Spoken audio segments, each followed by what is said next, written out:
আসসালামু আলাইকুম রহমতুল্লাহি ওবারকাতুহ। আজকের আয়োজন হায়াতের দিন ফুরালোর। সুতরাং কোথায় যাচ্ছ? এক, যদি জিজ্ঞেস করি মানুষ কেন সবচেয়ে সেরা বুদ্ধিমান প্রাণী এবং সৃষ্টির সেরা জীব, তাহলে কি উত্তর দেবেন?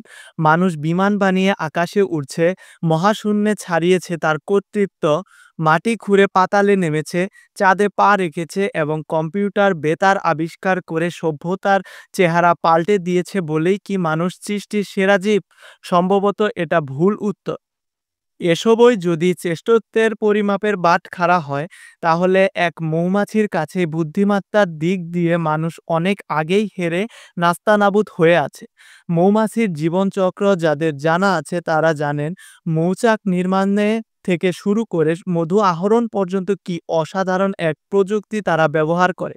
দৈনন্দিন জীবন প্রক্রিয়ায় গাণিতিক সূক্ষ্ম যে হিসেব নিকেশ তারা কষে, সেটা বুঝতেই মানুষের লেগেছে যুগের পর যুগ সময়। কিন্তু কি অবলীলায়, কি উদাসীনভাবে মৌমাছি এই প্রযুক্তি, এই হিসেব নিকেশের খেলা করে যায় তা রীতিমতো বিস্ময়কর। মৌমাছি শুধু হিসেব নিকেশের ছকই কষে না, তার সাথে জুড়ে আছে আমাদের অস্তিত্বের বোঝাপড়াটাও। আপনি জেনে বিস্মিত হবেন যে প্রকৃতি থেকে যদি হঠাৎ মৌমাছি বিলুপ্ত হয়ে যায়, মানব সভ্যতা ঠিক সেদিন থেকেই বিলুপ্তর দিনক্ষণ গণনা শুরু করবে। প্রাণ প্রকৃতিতে মৌমাছি নেই মানে আপনি আমি নেই, একেবারে সোজা হিসাব। প্রকৃতিতে মৌমাছির মতো এমন অসংখ্য প্রাণী আছে যাদের জীবন কৌশল এত চমক জাগিয়া, এত বিপুল বিষয়ের যে মানুষের বুদ্ধিমত্তা সেসবের কাছে দুধ ভাত মনে হবে। কিন্তু তবু মানুষই কেন সবচেয়ে সেরা বুদ্ধিমান প্রাণী?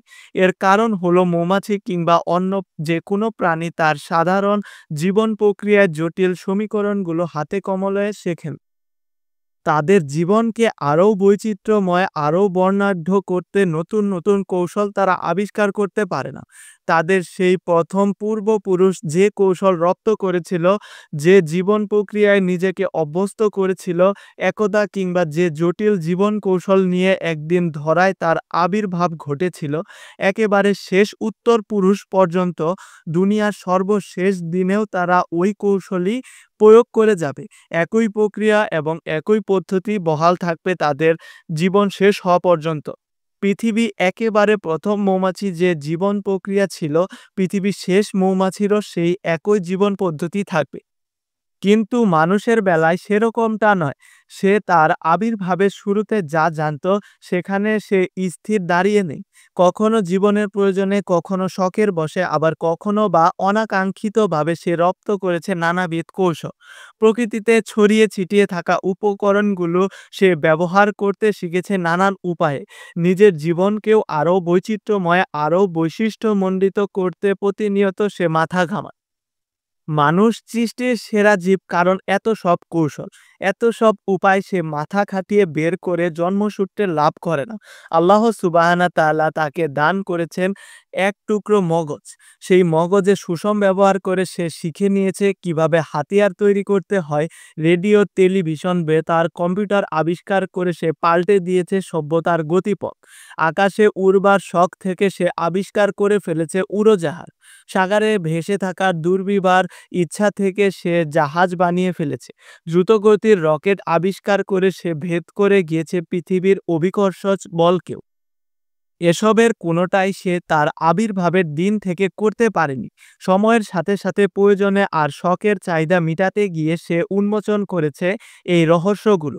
ভবিষ্যতে সে হয়তো সন্ধান পাবে আরও অনেক রহস্য, আরও অনেক বিস্ময়কর বিষয়াবলী, যা আজকের দিনে আমাদের কাছে রূপকথা মনে হচ্ছে। দুনিয়াতে মানুষের যাত্রাটা এভাবে এক গুচ্ছে শিখতে শিখতে এবং শেখাতে শেখাতে।